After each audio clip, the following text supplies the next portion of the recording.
আলাইকুম রহমতুল্লাহ বারকাতুহু। আমি আব্দুল গাফফার। আপনারা একটু হলেও যারা আমার এই চ্যানেলটি সাবস্ক্রাইব করে আছেন তারা অবশ্যই আমাকে চিনেন। আমি আব্দুল গাফফার, আমার চ্যানেলের নাম সুহানা গজল টিভি। তো আজকালকার দিনে একটা ফিতনা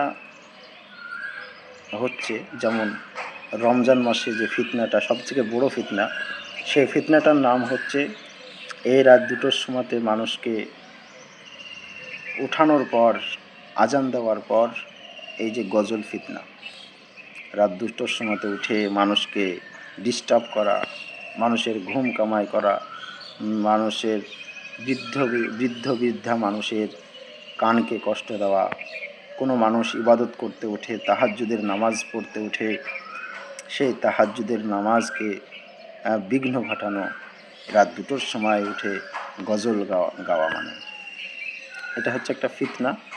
এটা হাদিস এবং কোরআনে কোনো জায়গায় কোনো আলেমও বলেনি, কোনো হাদিস আল্লাহ রসুল সাল্লাল্লাহু আলাইহি ওয়াসাল্লাম বলেননি।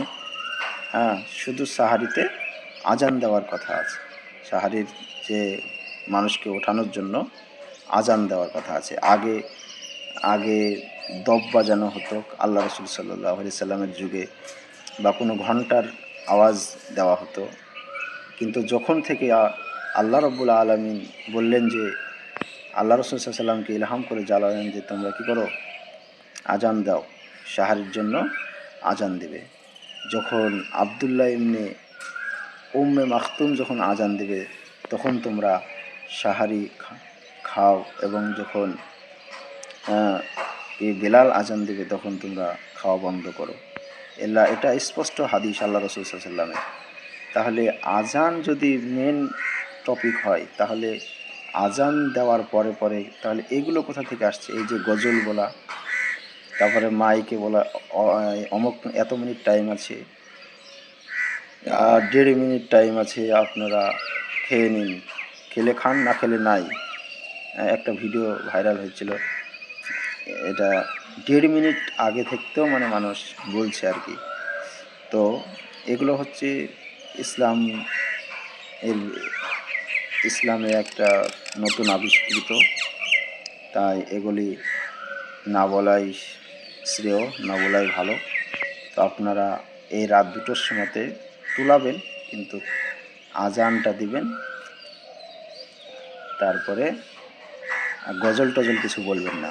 গজল বললে কিন্তু এটা ফিতনা সৃষ্টি হচ্ছে, অনেক মানুষের কষ্ট হয় যারা ইবাদত করতে ওঠে। কত মানুষ আছে গ্রামে রাত্রিতে তাহাজ্জুদ পড়ে, রাত্রিতে ইবাদত করে। তাই আপনারা সহি দিন মোতাবেক চলুন, ইনশাল্লাহ আল্লাহ বরকত দিবে, আপনারা নেকি পাবেন, আপনারা সওয়াব অর্জন করবেন। আর আপনারা জানেন যে আমাদের সকলের কাছে কিরামান কাতিবিন অর্থাৎ সম্মানিত লেখক ফেরেশতা আছেন। আপনারা যা করছেন তাই কিন্তু লিখে রাখছেন। তাই আমাদেরকে এমন কিছু কাজ করা যাবে না যা আল্লাহর কাছে ব্যাড মেসেজ যায় বা খারাপ মেসেজ যায়, আমল নামায় যাতে খারাপ কিছু লেখা হয়, এটা আপনারা কাজ করবেন না। এই কাজ, ভালো থাকবেন, সুস্থ থাকবেন, আর বিদআত এবং এই যে অনইসলামিক কাজকলাপ থেকে আপনারা দূরে থাকবেন। আল্লাহ আমাদের সকলের আমলকে কবুল করুন, আমিন। আসসালামু আলাইকুম ওয়া রাহমাতুল্লাহ।